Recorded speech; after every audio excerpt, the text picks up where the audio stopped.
Recording is on. All right, everybody, welcome into the Sideline Fantasy Football Podcast. It's me, your commissioner, E-Rock, and we got Crimmy Charles here as usual as our co-host, and we're kind of checking in here after. It's kind of like what would you say, a little bit more than 1/5 of the way in. We have, 14 games, and we're 3 games in, so we're a little bit more than 20% in the season, and we got some fun stuff to talk about today. We're going to talk about some trades that went down, some surprises, all that kind of fun stuff. But with that being said, welcome in, Crimmy Charles. How are we doing, Mr. 3-0? Pretty good so far. Trying to stay afloat, but I mean, Thursday night, seeing T. Higgins go off for 21, not the best thing in the world. I just kind of need a performance from Diggs, so hopefully we can kind of combat that and fuck Bryce. There you go. And it's been 3 weeks, so tell me, what are some things that have kind of stood out to you so far, either kind of in the football fantasy season in general or our league in particular? I'll start with the football season in general, fantasy-wise.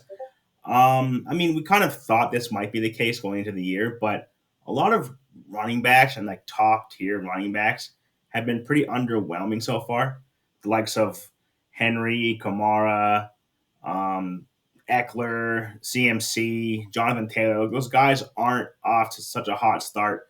Picking them in, first round, first pick even for JT. Just not the guy you necessarily drafted. Obviously, still a good player and has been okay, but like sitting at, I think JT's at RB10. I mean, would you really have assumed JT would be off to an RB10 start after 3 weeks? Probably not. So that kind of stands out to me. What about you? Yeah, I'm kind of seeing a lot of the same, and really it's happened in past years too with running back injuries. Those top guys are just not performing up to that, and it's kind of crazy to think that we're living in a world now where the wide receivers are almost becoming a little bit more predictable than these running backs. The Cooper Kupps are doing good, the Stephon Diggs are doing good, and then you got our top running backs that are just not really quite there yet. But good old Nick Chubb's doing pretty good so far. Who would have thought that one through? But looking at our standings, Crimmy, through 3 weeks. It was kind of interesting because through week 2, I know it was only 2 weeks at the time, but there was a lot of 1-1 teams. There's not really many 0-3 teams. There's one, and there's only one 3-0 team, which is you. And like you said, you guys are playing each other this week. And I say it all the time, but these beginning weeks are the most important because of these division games. Your first 5 weeks are all division games. How crucial is it for a team like Bryce going against you? If you go 0-4, I'm not saying your season's done. 6 teams make the playoffs, but what panic mode do you start going in if you're 0-4 or possibly 1-3 after this week? I mean, I would say you're not really full on panicking because there is so much left, but at that point, you have to do something. I mean, I was in the same position last year, starting off very rough, but it's hard to kind of combat, and it's hard to kind of get through because people are going to come after your players, especially the ones that are underwhelming, and try to get them off of you for next to nothing just because you're out of it. And they think, okay, you need a spark here. Here, I'll give you this for your number one pick. But so it's a fine line that you walk, but I mean, 0-4, if someone like Bryce starts off 0-4, not all hope is lost, but I mean, at that point, you have to kind of look in and assess and see, where you can kind of upgrade yourself.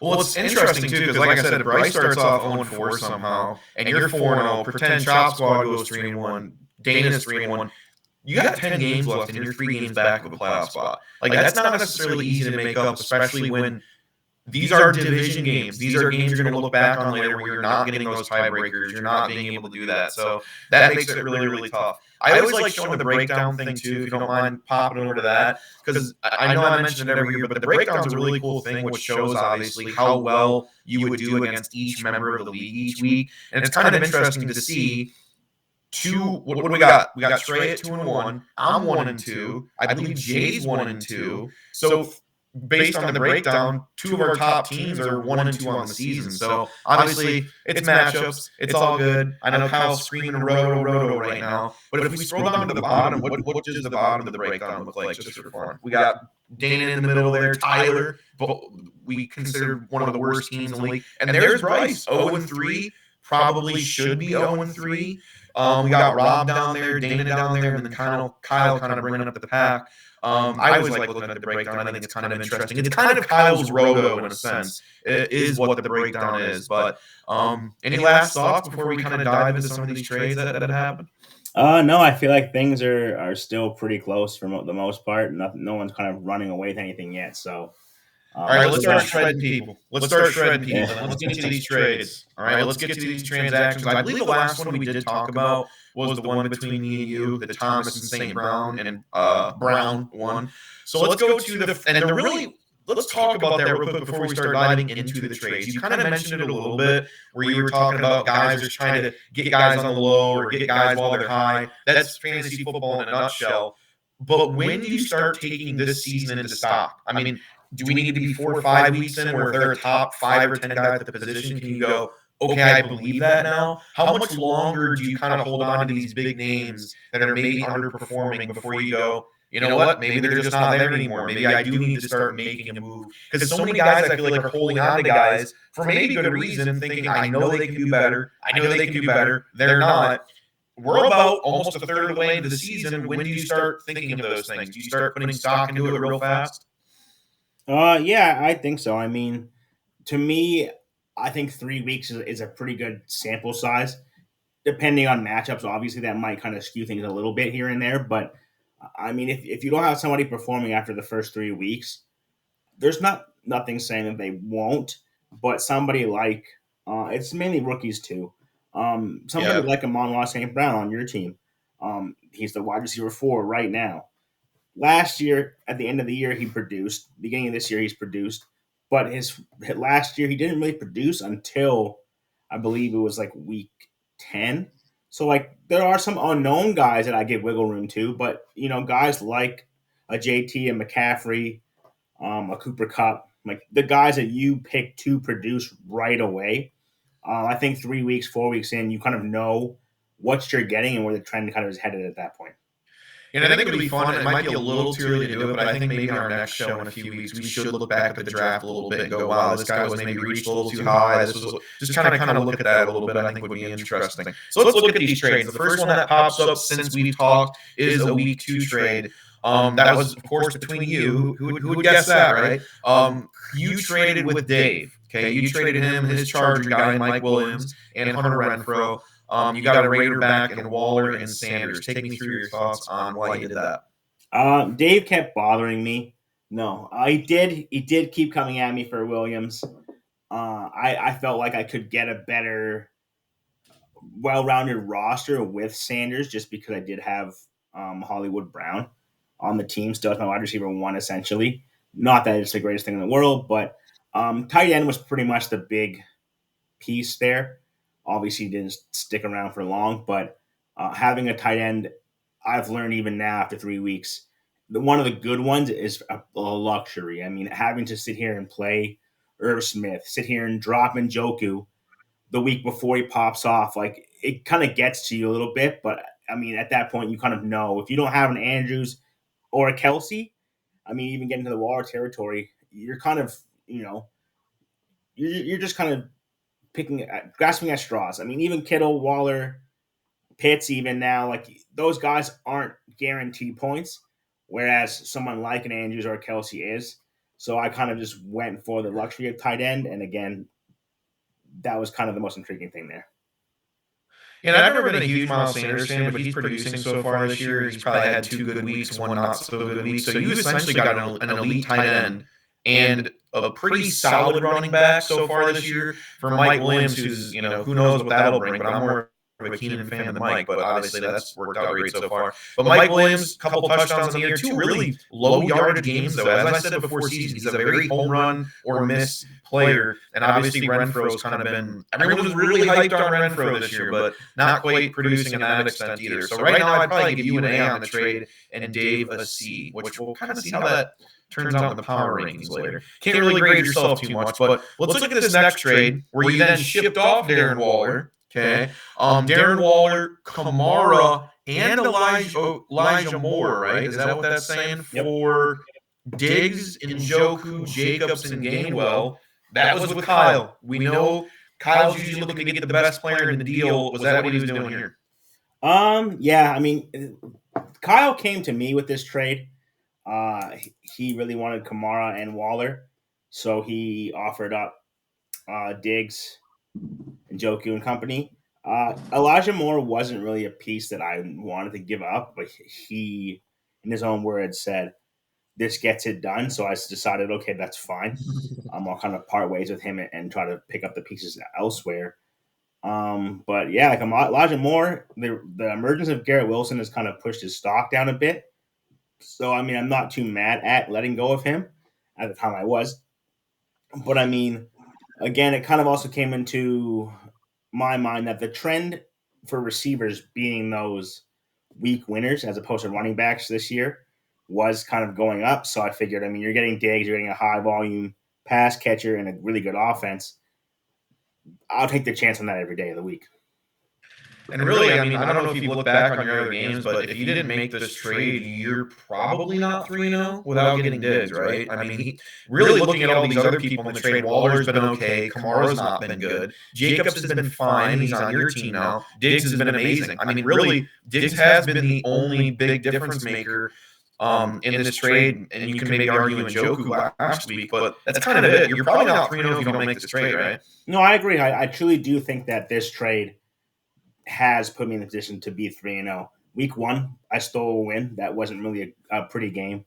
But week 2, week 3, no Diggs. I'm probably 1-2 right now. Yeah. So it's definitely a big difference maker there. Obviously, I can see Kyle's perspective getting a guy like Kamara, a guy like Waller. You could argue a first-round pick, a third-round pick in that range there for that. But people always sleep on Jacobs, but he's a workhorse on the Raiders team, and I don't really see anyone taking those carries away. It's just a matter really is how many carries does he get and if he gets in the end zone or not. So, again, I like this trade for you. Usually I would go running back tight end on this one, but again, Waller's not producing. Who knows what's going on with Kamara? That offense is looking really, really shaky right now. Michael Thomas has now been ruled out, so who knows what Kamara can do this week.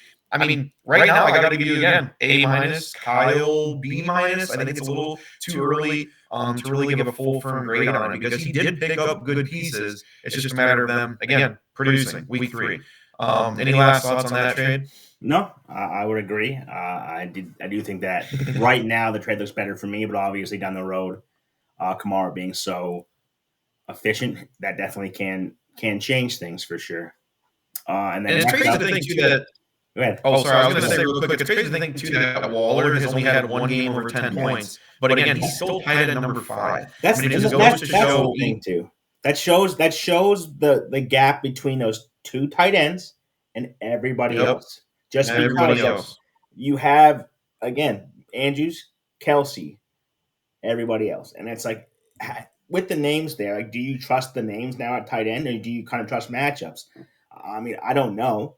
I mean, I'm not one with a tight end that actually can play like that. I mean, you have Dawson Knox still, I believe, right? So again, in a good offense, hasn't started off too well. Do you still keep rolling with that? Do you not? Like it creates a big void on teams, and obviously you kind of fix that void this next trade. Yeah. Getting Kyle Pitts for Christian Kirk. Obviously, this is kind of one of those sell high type of deals. I like Kirk. I like the Jags offense. I honestly think they're going to win that division. It wasn't easy giving up on Kirk this early, but I know it's probably never going to get higher in terms of what I can get for him. And I do have an abundance of receivers on my team. Now, this week I don't. This week's been hitting me hard. I might have should have maybe made this trade next week. I got a lot of dudes out, but my team probably still looks better than Dave's, even with all that. But really, Pitts for Kirk, if you would have told me I would have done this at the beginning of the year, you would have been like, wow, this is an absolute steal. But obviously, Kirk's production so far has kind of changed that a little bit. I'm not saying Pitts is an elite tight end.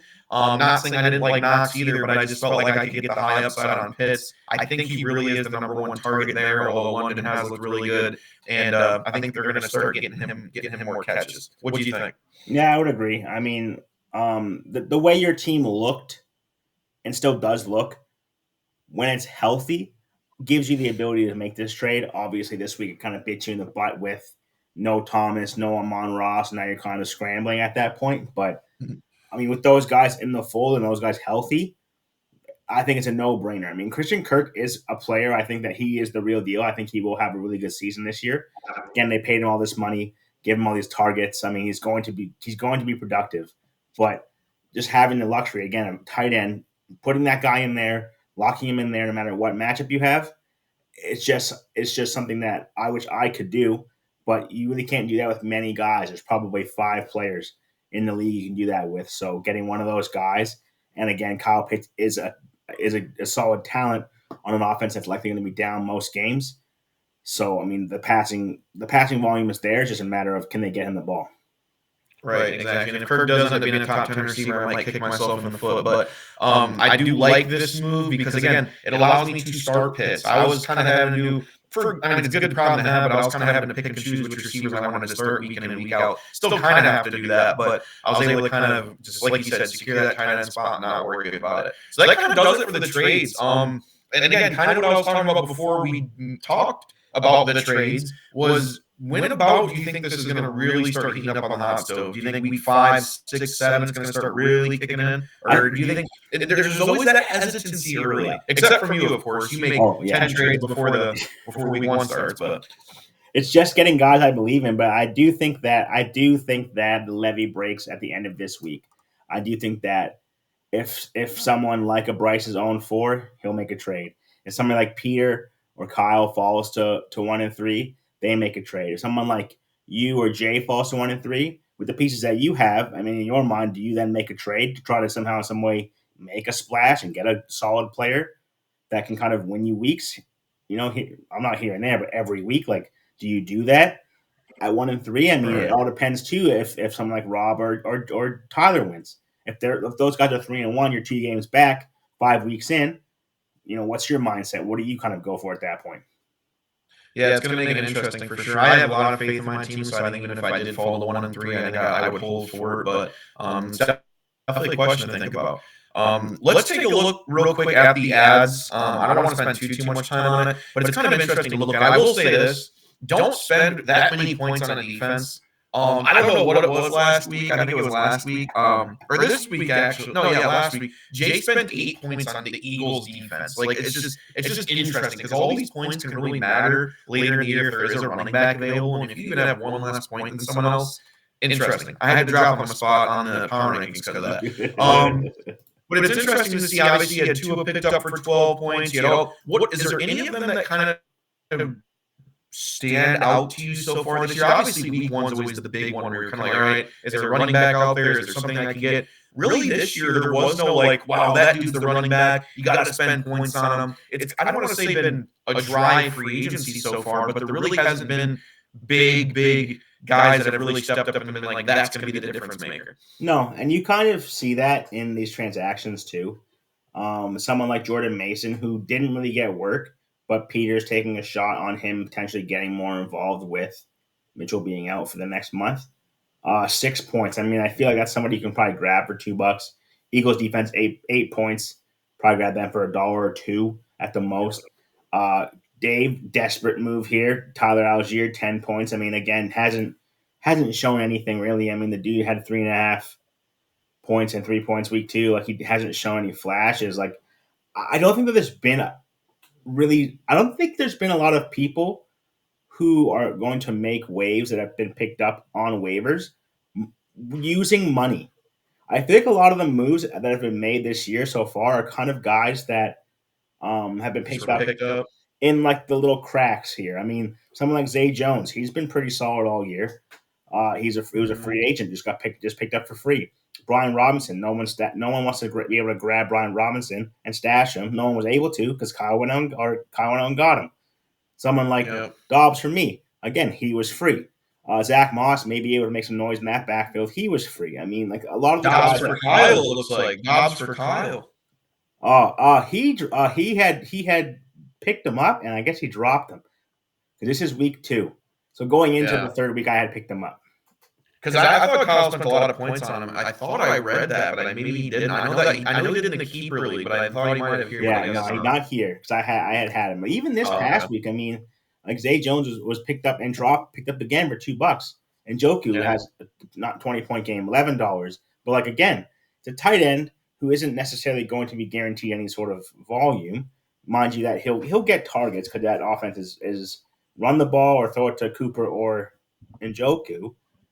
But even then, like 11 points for him, 10 points for Landry. There hasn't been any massive injuries to where it's pushing backups and on the waiver wire to the top of anyone's priority list because a lot of the time they're drafted.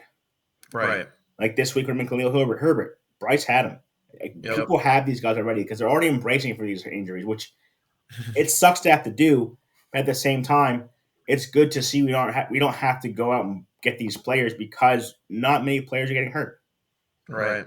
No, yeah, that's something I've noticed so far too. Outside of some of the receivers being knocked out, there hasn't been a ton of injuries. Thankfully, there hasn't been any huge ones yet from the fantasy circle. So we'll have to see if any names pop up later. There's always that time when a running back becomes available, and it's just to go get him who's going to spend the money on it. So far so good. I think the team that's actually spent the most points is actually Peter.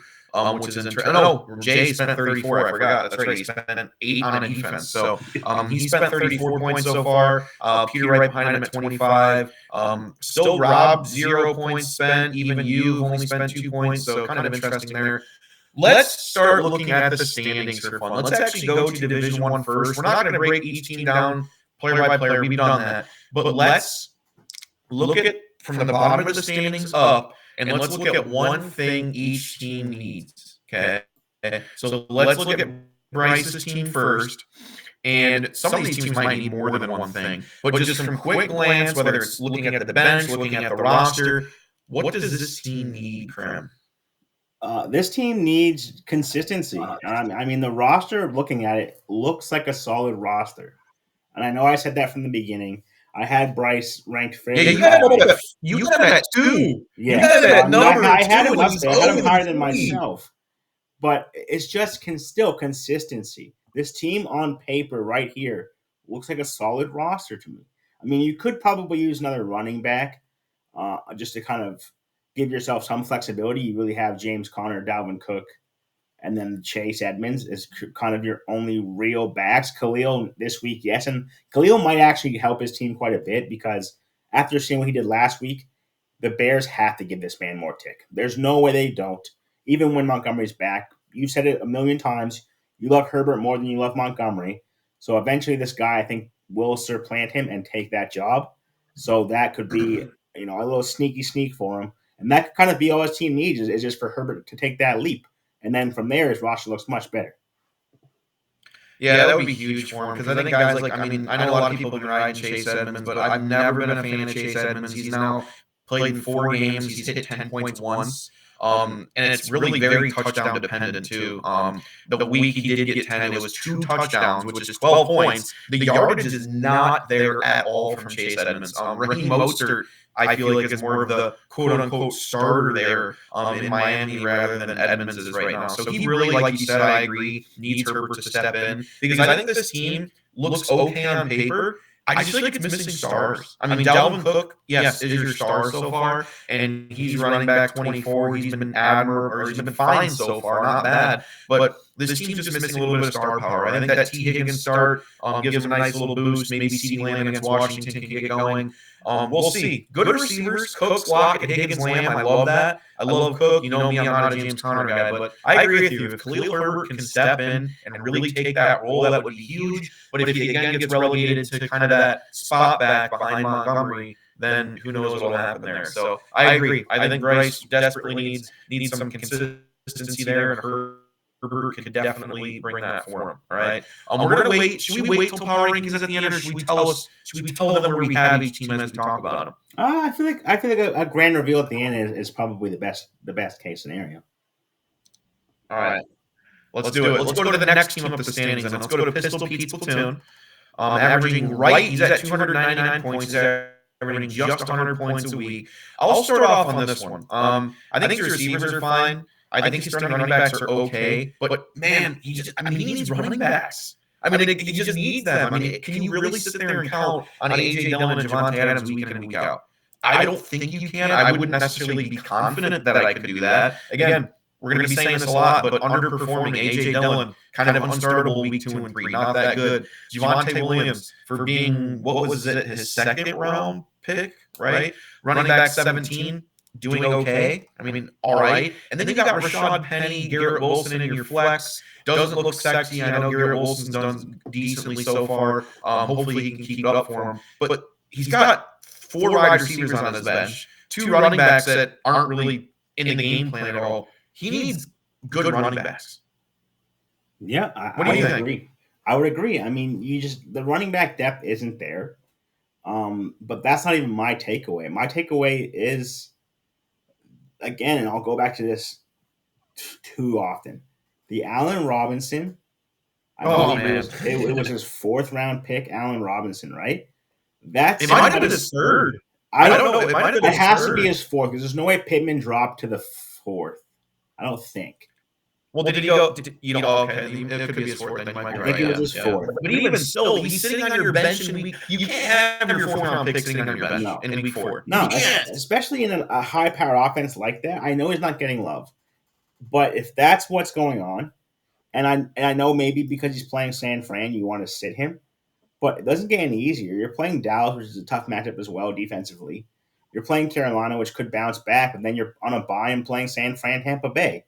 I mean, it's not like he has these cushy matchups coming up. If you're not playing him now against San Fran, you're playing him once in a matter of the next 4 or 5 weeks. Like, is that what your 4th round pick is supposed to do? No. So that really threw a wrench into his team building and kind of, I would say, screwed up his draft a little bit. I mean, not entirely because he has obviously solid players, but that definitely threw a wrench into everything.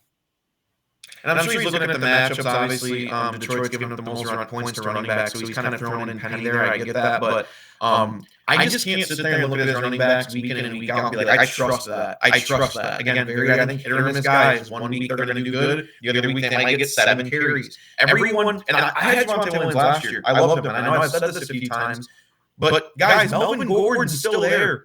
I don't know why people spent a 1st or 2nd round pick on Javonte Williams. Melvin Gordon is getting a lot of touches as he has always done in his career. And again, Javonte Williams is playing about what he did last year. Some weeks he'll get you 10, 11, and you're okay with it, but that can't be your RB1. It just can't. So that makes it tough. I would almost package a couple of these guys and try to pony up and get a star because, again, I argue that Rice's team needs some star power. Maybe this team needs some star power. But Jalen Hurts is kind of a pseudo running back on himself. So we'll see if Pete's team can turn it around. We weren't super big fans of it to enter the year, but we'll see what happens. Go to the next team. The list going up the standings. The last 1 and 2 team in Division 1. My ball's accurate. It's Kyle. Again, barely just over 100 points a week he's averaging so far. He's going against Peter this week. So it's a matchup of 2 1 and 2 teams, which I think is a pretty big matchup early. One of these teams, 2 and 2 sounds a hell of a lot better than 1 and 3. This team has a lot going for it. Tell me what it doesn't. I'll tell you what it doesn't have. Receivers. You traded away Stephon Diggs. You had, and I quote, Kyle said, week 1, I love my receivers. Then went and traded a receiver. Now he needs receivers because DJ Moore has been really bad. Alan Lazar scored a touchdown, I think, week 2. Has not been great. Again, it's only been 3 weeks. Elijah Moore. I mean, he'll give you 6 points, but like, is that going to kind of make or break your team? Kind of. So, I mean, if Cooper Kupp's not getting it done and scoring 30 points, and your running back situation now with Montgomery being out and Darrell Henderson kind of losing snaps to Akers now, there's not really a lot you can kind of full-on rely on because Kamara hasn't been great. Kyler even hasn't been that great. I mean, Kyler is probably a top 10, so 7 because of his rushing ability, but I mean, he's 7th. It's not like he's 1 or 2. So there are stars here, but the running backs are okay. It's just there's no like standout players outside of Cooper Kupp. I mean, these guys are household names, I would say, to a degree, but nothing really sticks out to me at looking at this roster outside of Cooper Kupp. Yeah, and it's weird too because I look at this roster and I think, man, there's a lot of good going on here, but it scares me. It really does because I think Kamara on that New Orleans offense, he's questionable, he's a little banged up. It's a big week for him against Minnesota. We'll see what he can do there. Kupp, Moore, Waller. Love that. Love that stretch. But like you said, the receivers, you're starting 2 flex receivers that really haven't proven anything this year. And again, I'm not a Packers fan, but when is Allen Lazard going to step up to the plate and be this guy that they have been expecting him to be for years? I mean, wasn't he technically the number 2 last year? Okay, like when is this guy going to step up and do something? Because in this high-powered Green Bay offense where some receiver has to step up, it's looking like it's Romeo Dobbs and not Allen Lazard. Elijah Moore, new quarterback this week. We'll see what happens there. Did you see what percentage of people dropped Darrell Henderson this week in the NFL.com? Click on his name. Show me here. Jesus. 22%. If you're Kyle, you're feeling really good with Henderson after week 1, maybe even week 2. He's getting the touches, but like you pointed to, Akers is starting to take that role. How scared are you of being Darrell Henderson right now?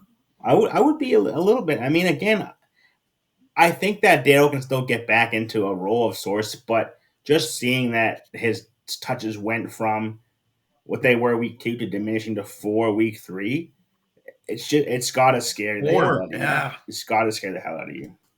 And then you got David Montgomery, which again, kind of early-ish round pick, in the draft. And again, who knows what his role looks like when he gets back? He's a free agent at the end of the year, and if Khalil Herbert keeps doing well, I don't see a reason. I'm not saying Montgomery's going to sit the bench by any means, but that could turn into a committee, and I'm sure that's a word Kyle doesn't want to hear when it comes to him. So I understand the Brian Robinson move. I think he's going to try to hold fort for a few weeks and try to reassess. Again, his team doesn't look awful on paper. It's just a matter of, man, there's just a lot of guys that you're just waiting to do something, and they just haven't yet. So he's also got a 32-year-old running back in Cordero Patterson, who is running back 6 so far. He's proving it. He's proving me wrong. He needs that to continue to stay alive. Because if Patterson for some reason falls off, then Kyle could be in real big trouble.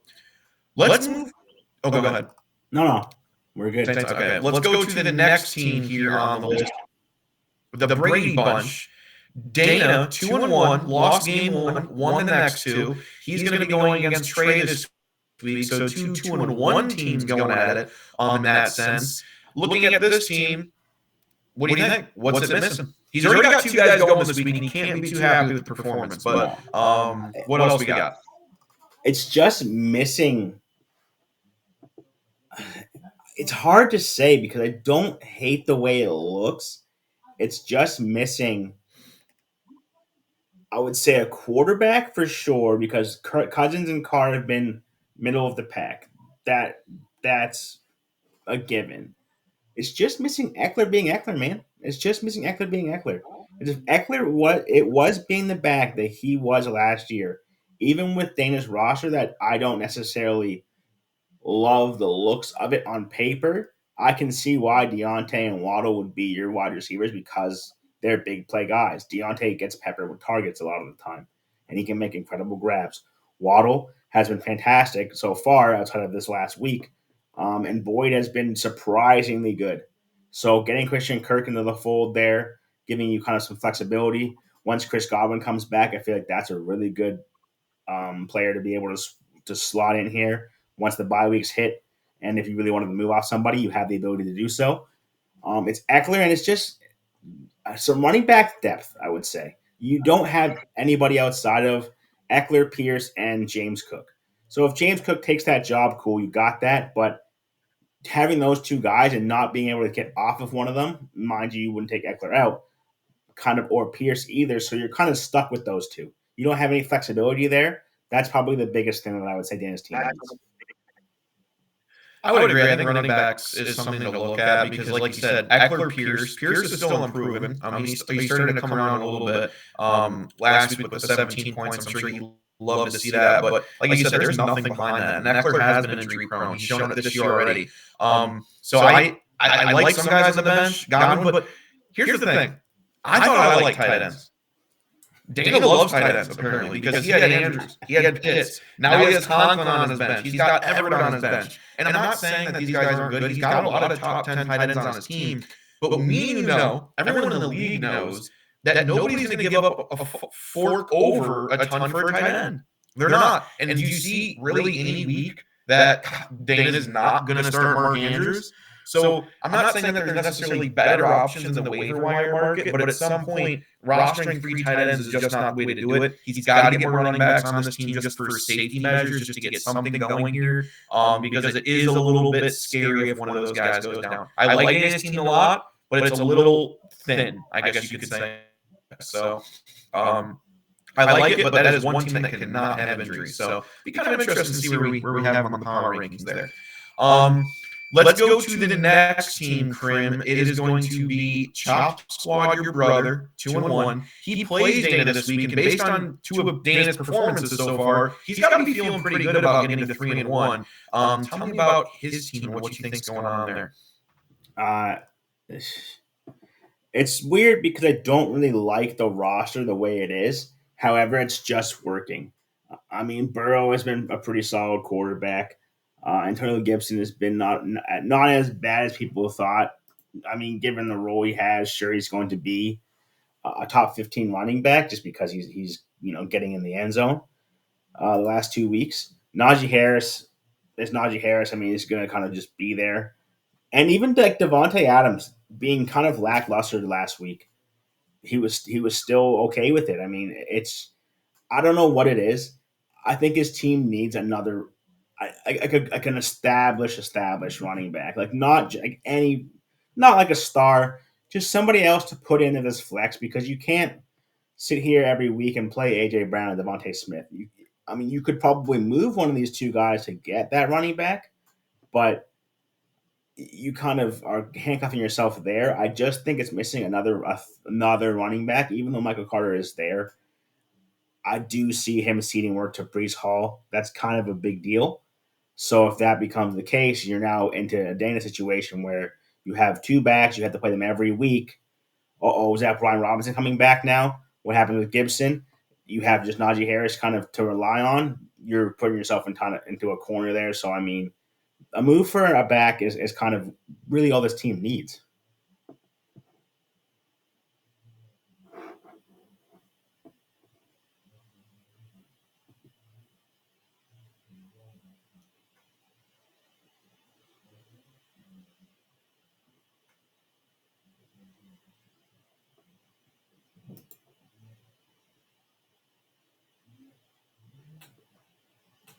I believe you're on mute, young sir.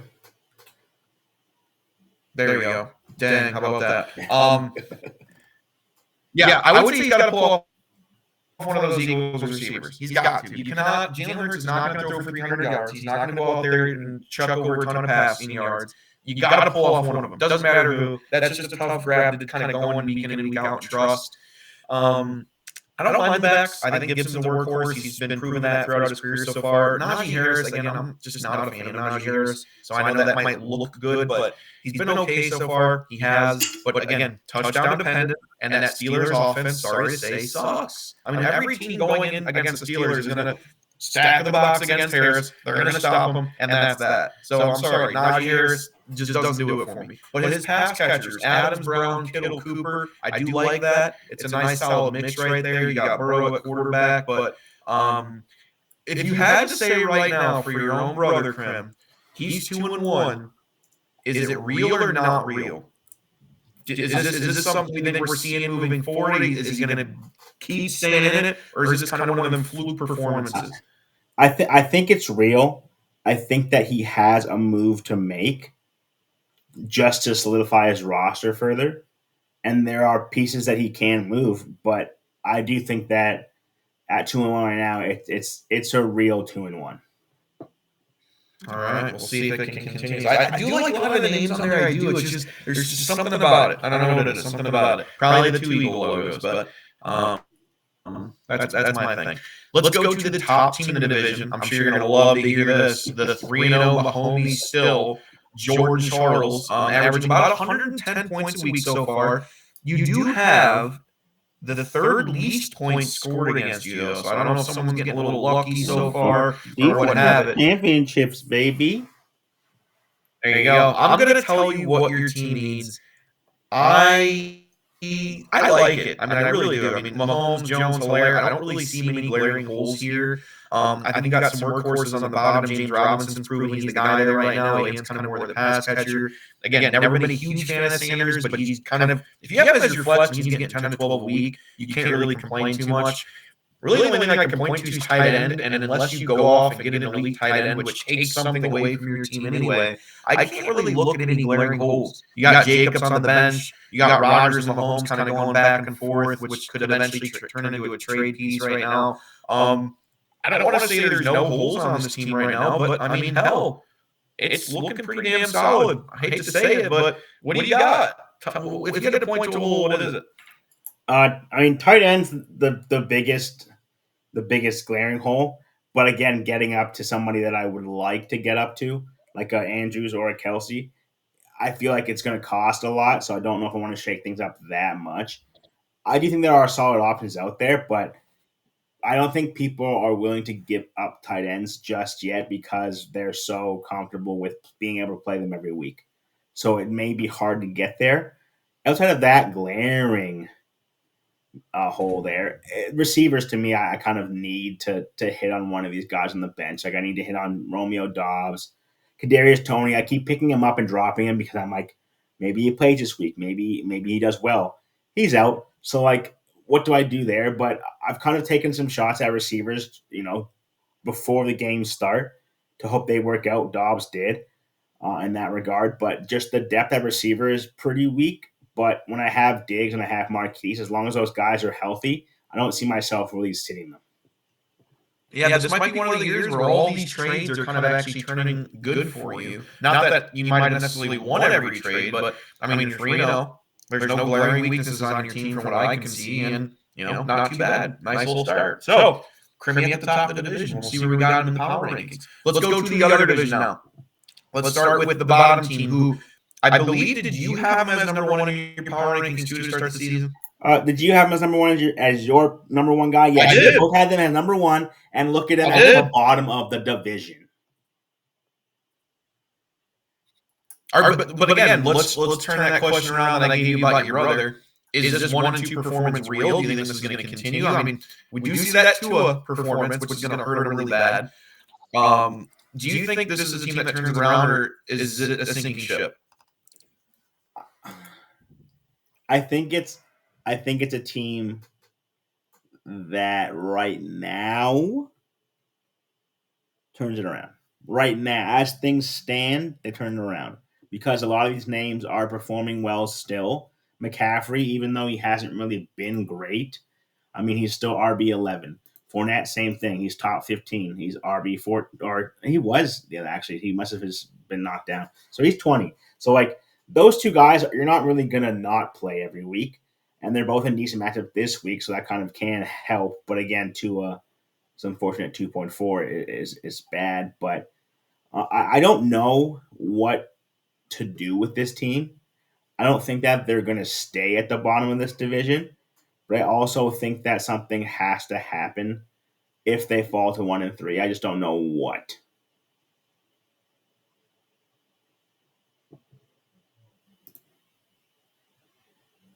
Well, one thing I do know actually is you're on mute again. This is what happens when we start the show late. I'm trying to eat some din, you know what I'm saying? I still like his team a lot. I do. I think J.K. Dobbins, I know he hasn't really been able to prove himself yet, but I think he's going to start really getting going there. I mean, he needs him to. Dane Harris, again, touchdown machine. Who knows what the New England running back situation is from week to week, but he's proven it so far. He's running back 20, and he's had a few really good weeks. So, pass catchers, Hill, Metcalf like it. Fournette, McCaffrey, I like it as long as McCaffrey stays healthy. If he doesn't, guess what? He's got Chuba Hubbard. So I don't think this is a sinking ship yet. Although, since we are doing a show on a Friday, Tua getting 2 points, if he does lose this week and go to 1 and 3, that is kind of a little bit of a tougher hill to climb out of. But again, he might be one game back out of a playoff spot at that point. So it's still a little too early to go crazy on it. I still like Jay's team a lot. I would not freak out too much about it. In fact, again, if you were to say, what does he need? It's kind of hard to find something that he absolutely needs. I mean, it really is. Thielen, Olave, Hill, Metcalf. Okay. Fournette, McCaffrey. Okay. I guess now you could say quarterback because that Rams offense has been a little slow to get going. But if Tua's out, do you feel horrible about starting Matt Stafford? I don't think so. So I like Jay's team. I think it's going to turn around. I'm confident in it. I have to be. I'm not going to drop him down too far when he was my number one team. So we'll see where it goes from there. Next up, though, is the E-Rock squad. My squad. Take it away, Krim. Tell me what I need. Tell me what's good. It's my time to fucking shine, you know. The E-Rock squad's in at 1-2. Probably not where he expected his team to be with the guys he has on his roster. But highest scoring team in the league, by the way, right now. He is the highest scoring team in the league right now, by the way, if you guys did not know that. But looking at the starting lineup now, scares me a little that you have to play Noah Brown, however, and Russell Gage. However, I know why. Injury bug hit hard. Look at all that. No Keenan, no Amon Ra, no Michael Thomas. And Keenan's been out for a couple weeks now. Like, at that point, you know, are you concerned about that? Who knows? But 1-2, I don't think it stays that way. Once you kind of get into full health again, you're probably going to be fine. I don't really see a lot that needs to be changed outside of being healthy. Quarterback is questionable now just because Russ has been so bad. Yeah, I mean, there's no other way to put it, right? He's been bad. There's no other way to put it. Like, I don't understand how he's been so bad with an offense that it can be pretty good. I mean, I hate to say it, but like, I feel like any other quarterback, starting quarterback, within the top 20, where Russell was ranked 21, would be much better with this offense than Russell. And I just don't understand how he's not getting it going. However, I do trust him still. I mean, the leash is pretty long with Russell. I mean, he's been a fantasy stud for years. You're off to a kind of a crap start here in the first 3 weeks. I mean, I guess I can pose this question for you in between bites. If Russell Wilson comes out and gives you a subpar 15-point game this week, is he locked in as your guy moving forward, or are you moving off of him for a little bit? I mean, I think I have to at this point. There's not necessarily a ton of quarterbacks on the waiver wire that you can trust too much. I knew at this stage in his career, Russell Wilson really wasn't going to provide even the 300-400 yards running that he used to. But man, I was along with everybody else where I really thought that Denver offense was going to be something special this year, and it just hasn't yet. I don't know if it's something to take its time going, but I mean, I've been watching some analysts this week talk about like Russell Wilson's just making some like not smart decisions. It's not necessarily his line, it's not his receivers. It's just he's almost like trying too hard to get stuff done. So that makes it really tough, along with this cat trying to run in front of my screen. But I trust him. I do. I think it'll be fine. Honestly, I could still say I think my team looks better than Dave's, even still with 3 receivers out. But it goes to show I did have a lot of receiver depth, so that's something to be proud of. But I like Mostert. I think he could possibly be the number one running back there. I obviously have Kareem Hunt. I got a little bit of depth. I'm hoping I can survive this week. But no, I like my team. I don't see any huge glaring holes, and I think I got a decent amount of depth. So I'm not freaking out yet. Even if I did go to 1-3, I'm not freaking out. Yeah, so I would agree. Again, I mean, you're having to fight through these injuries to your big pieces, and not even really small pieces there. Your wide receiver 1, wide receiver 2, and a flex wide receiver. I mean, I'm sure you'd rather play any of these guys over Russell Gage, but like you're kind of forced into action to have to do it just because of the injuries. But I mean, at the same time, who's surprised? You are the guy who gets the most injuries in fantasy football, so it's kind of your crown to kind of hold on to. But I do agree the team is solid when healthy, for sure. And not that I haven't mentioned this before, I tend to, not that I haven't mentioned the highest scoring team, but not only that, it's not even close. I'm the highest scored against. I mean, when we're 3 weeks into the year, and I'm 50 points more than the next team on points against, like right now, teams are averaging about 135 on me right now. I mean, that's hard to compete against when that's happening. So I could argue here and say I could be 2-1 even though last week did go 2-1, but it's early. We'll see what happens. Yeah, let's go to the next team. All right. You're the Herbinator. Oh, all right. Sitting at a 1-2 record, this can be very quick. We don't even need to spend any time on this at all. For either Herbinator or Dave, the team is shit. There's no other way to put it. It's poo-poo team. Again, I feel like this bit him in the butt heavily, going after his guys, because it didn't start after the draft this time. It started during the draft. Because I selected Herbert, Davis told me, you ruined my draft. So I went with Herbert to try to stack him with Mike Williams, which Dave now has. So he selects Patrick Mahomes, Darren Waller. No longer on his team anymore. They're on. I had Mahomes. I traded Waller in two separate trades. So you're stacking this offense, which is underperforming, and their quarterback is hurt. Which, in the same situation that Miami was in, Herbert should not have been playing last week. If Herbert is going to worsen his injury by twisting and turning, which a quarterback does every time he drops back to throw a football, you would think that long term they would look into, okay, let's sit him. We could be okay with whoever, Easton Stick, whoever you have to go with. I mean, it's good to go week 4 apparently, but like, what's stopping like those Ravens from getting hit? Nothing. It's not like you're playing some kind of cupcake teams. You're playing Houston, you're playing Cleveland, you're playing Denver on Monday night, you're playing Seattle. You have a bye. Like if I'm LA and I feel like our defense is solid, which it is, I'm sitting him for this 4-game span. The toughest matchup is Denver, and they look like poop too. So at that point, do you think that that's going to be a long term effect where Herbert's now bad the entire season because he's nursing an injury? Probably. Not bad, but he'll be lackluster at times because he gets hit once or twice and feels the pain. But that's, again, I'm rambling on. The team itself has no depth. The team itself has no running backs. The team itself is relying on DeAndre Hopkins to come back in and save their team in 3 more weeks while they could be 1-5. All around is just not great. I'm telling you, because he plays Jay this week, he has to be counting his lucky chickens because of the Tua injury, which might somehow where he squeaks out a win. But I'm sorry, this team's not good. If you haven't been able to get the hints from the whole show, I don't think it's good.